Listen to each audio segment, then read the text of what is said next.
Kurnool municipal corporation mayor B Y Ramaiah को बदलाकर मौजूदा हुकूमत के टीडीपी के मेयर को लाने के खेल में कौन जीतेगा, वाईएसआरसीपी या फिर टीडीपी? बी वाई रामैया, जो वाईएसआरसीपी जिला कर्नूल के प्रेसिडेंट थे, पार्टी प्रेसिडेंट, 2019 में वाईएसआरसीपी की हुकूमत इख्तिदार में आने के बाद कर्नूल के बल्दिया के इंतखाबात नहीं हुए थे उस टाइम पर। गुज़िश्ता कई बरसों से तो वाईएसआरसीपी की हुकूमत इख्तिदार में आने के बाद बल्दिया के इंतखाबात चलाए, यानी म्युनिसिपल कॉरपोरेशन के इलेक्शन चलाए, जिसमें कर्नूल कॉरपोरेशन के दायरे में कुल 52 वार्ड थे। उनमें से वाईएसआरसीपी ने 43 यानी 43 सीट्स पर अपनी जीत हासिल की, जिसमें से 19वीं वार्ड से बी वाई रामैया ने भी अपना कॉरपोरेटर का इलेक्शन लड़ा और जीता भी। उसके बाद कर्नूल म्युनिसिपल कॉरपोरेशन के प्रेसिडिंग ऑफिसर्स और दीगर ऑफिसर्स के सामने बी वाई रामैया को वाईएसआरसीपी के कॉरपोरेटर्स के जरिए कर्नूल का मेयर चुना गया बतारीख 18 मार्च 2021 में, जिसमें तब तेलुगु देशम के पार्टी के तरफ से सिर्फ 8 कॉरपोरेटर्स ही थे। वक्त टलता गया, कई म्युनिसिपल कॉरपोरेटर्स की काउंसिल मीटिंग्स होती गई, मगर टीजी भरत जैसा बोले थे वैसा ही हुआ।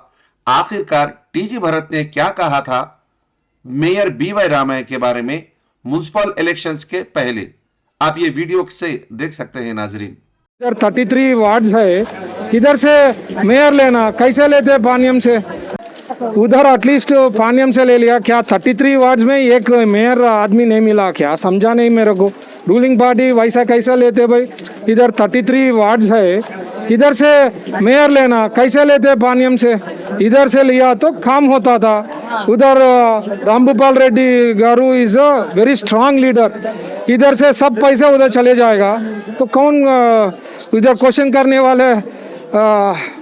फर्स्ट टाइम एमएलए है तो जो बन गया, जो एमएलए है वो 6 टाइम एमएलए है, स्ट्रांग लीडर है, तो पैसा नहीं मिलता। ये भी बहुत सोचना भाई, पहले जो वोट डालने के टाइम पे सोचो।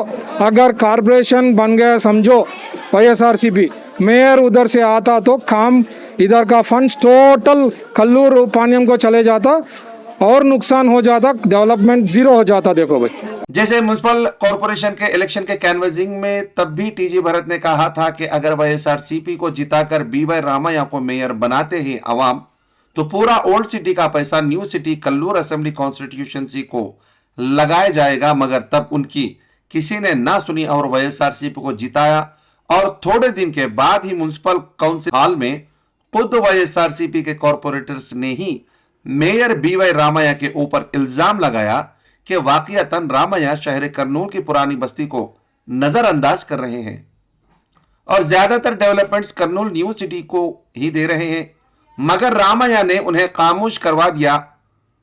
वाकईतन शहर कर्नूल की पुरानी बस्ती में ज्यादातर डेवलपमेंट्स नहीं हुए, सिर्फ बराए नाम संगे बुनियाद रखी गई, यानी स्टोन लेइंग रखी गई, ज्यादातर काम पूरे नहीं हुए। अब 2024 में वाईएसआरसीपी की शिकस्त हुई और फिर से तेलुगु देशम पार्टी इख्तिदार में आई और कर्नूल, पांड्यम और कोड़मोर असेंबली हलकों में टीडीपी की हुकूमत भी इख्तिदार में आई।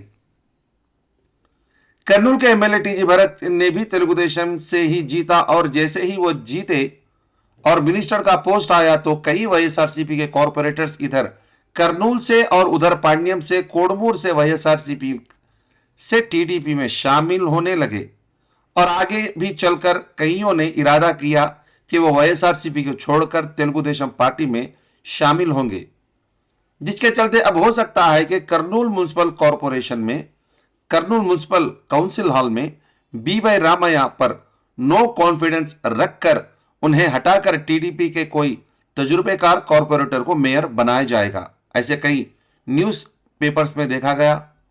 मगर म्युनिसिपल कॉरपोरेशन एक्ट 1995 के तहत मेयर हो या फिर डिप्टी मेयर को कुल 4 बरस पूरे होने तक उन पर नो कॉन्फिडेंस मोशन रखकर नहीं निकाल सकते। मगर अब पूरे रियासत भर में टीडीपी की हुकूमत है, जिसमें इस एक्ट का कुछ ना कुछ वो शायद हल निकाल सकते हैं, या फिर मजबूरन अगर मेयर बी वाई रामैया को खुद ही अपने मेयर का इस्तीफा भी दे सकते हैं। ये सब आने वाले दिन ही बताएंगे कि कर्नूल म्युनिसिपल कॉरपोरेशन में क्या होगा, क्या खिचड़ी पकेगी, क्या खिचड़ी में घी पड़ेगा, या ऐसे कई सवाल है जो वक्त ही आगे चलकर बताएगा कि कर्नूल म्युनिसिपल का नया मेयर कौन होगा।